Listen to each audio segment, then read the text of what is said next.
GFB, and this video is all about how our new DV Plus works. While it may look like a simple bit of gear, it does actually operate quite differently from the factory diverter, and there's some tricky patent pending stuff going on inside. So we'd like to explain the actual mechanism in some detail. So let's start with a typical example. So you're driving along the road and you floor the throttle. You've got boost pressure at the inlet of the valve pushing on the face of the piston. However, air is also fed through this small transfer hole, which balances the boost pressure on both sides of the piston.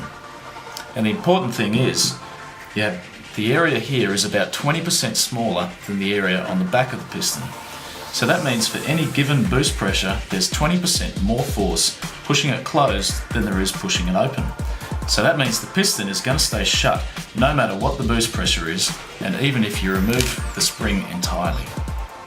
And when you lift off the throttle, the ECU will energise the solenoid coil, and the plunger inside here will retract.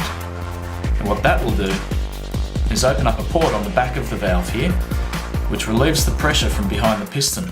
So now, with no more pressure holding the piston closed, it's free to blow open with the boost pressure from the intercooler, and that will start the valve venting. And when you reopen the throttle, the solenoid will be turned off, the plunger closes this port, and that means the pressure once again equalises on both sides of the piston, and it will snap shut and you're ready to go again.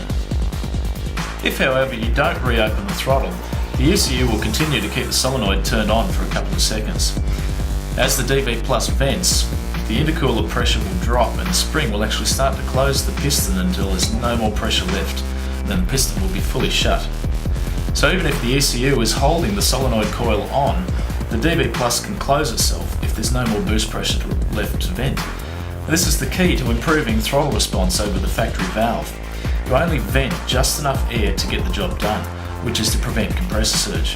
Venting more air than necessary only increases lag, which is what the factory diverter valve does, since it can only operate in two states. It's either open or shut.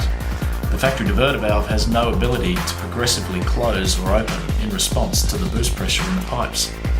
Okay, so now you might be wondering how fast all this can really happen, since there's quite a lot going on. We'll take a look at this video.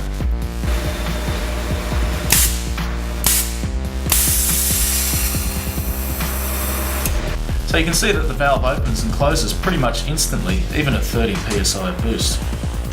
So there you have it. That's how the GFB DV Plus works.